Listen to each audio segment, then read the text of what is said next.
The devil's music. Bands like Kiss and Megadeth may try to trivialize charges of occult influence through ridicule. Megadeth fans, are you ready to sell your soul to the devil? But when axes aren't being ground, even rock apologists will acknowledge this dark side, as in this cover story by the British rock magazine Mojo, how rock and roll really did dance with the devil. The 1960s witnessed an occult revival, the likes of which hadn't been seen in the West since the fin du siècle days of Madame Blavatsky's Theosophical Society and Aleister Crowley's Golden Dawn.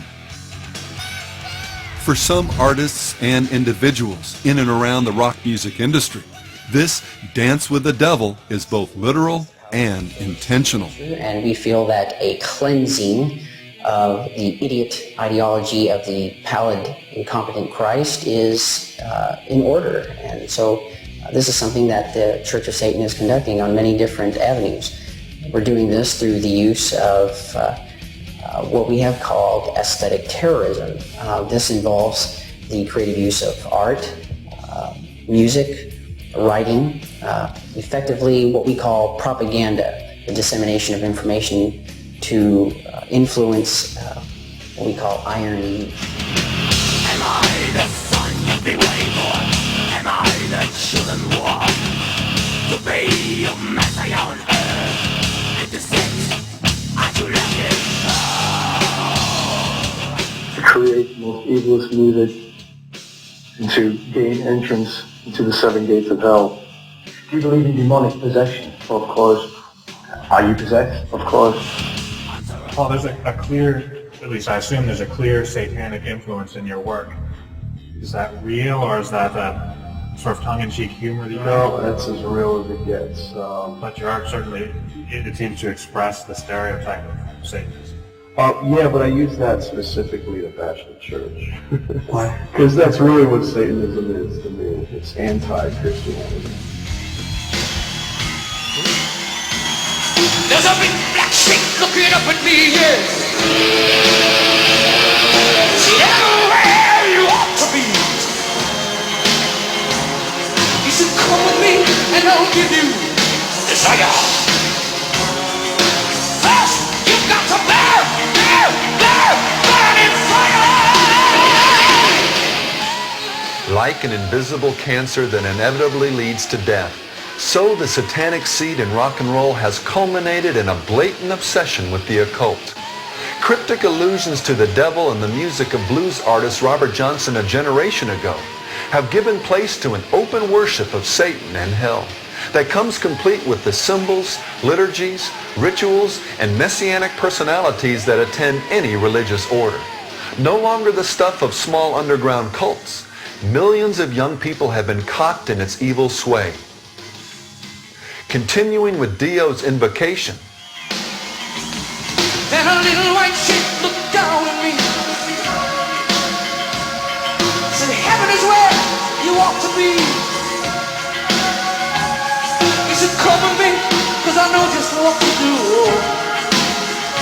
And I said, go away, I'll stay right here with you.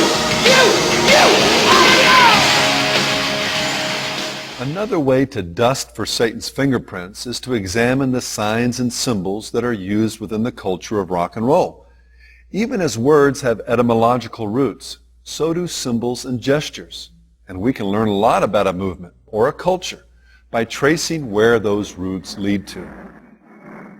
For example, Hitler's National Socialist Party, the Nazis, used as its primary icon the twisted cross or swastika. Well, it's no accident that this same symbol had been embraced as a powerful talisman during the occult revivals that immediately preceded the Third Reich. Madame Blavatsky's Theosophical Society, for example, used the swastika in their official seal. Significant? Well, understand that Theosophy's influence was considerable among Western intellectuals and counterculturalists, particularly in Germany.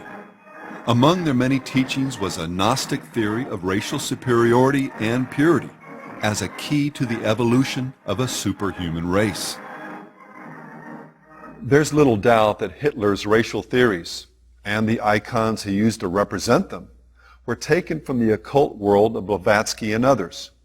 In short, one can understand the fruit by looking at the root.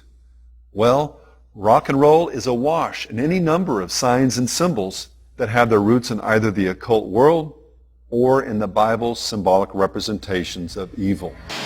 Beginning with the symbols associated with satanic religion, there is none more foundational than the pentagram, the five-sided star that is central to occult ritual. Next to the desecrated cross, there is also no other symbol more common to the rock music industry.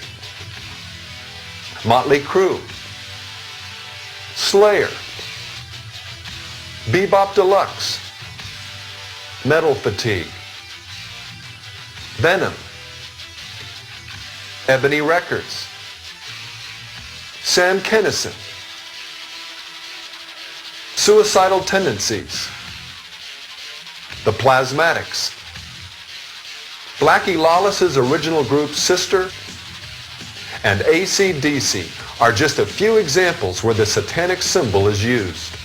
The pentagram has a long history in the occult world, as well as in the culture of rock and roll. Ditto the Il Cornuto, or horned hand, a symbol used in occult circles to represent the horned god Satan. Contextually, it can be used in a benign way, say, for example, to represent the Texas Longhorns. But in the dark, rebellious, and carnal world of rock, there's little doubt as to its ultimate significance, whether people are aware of it or not.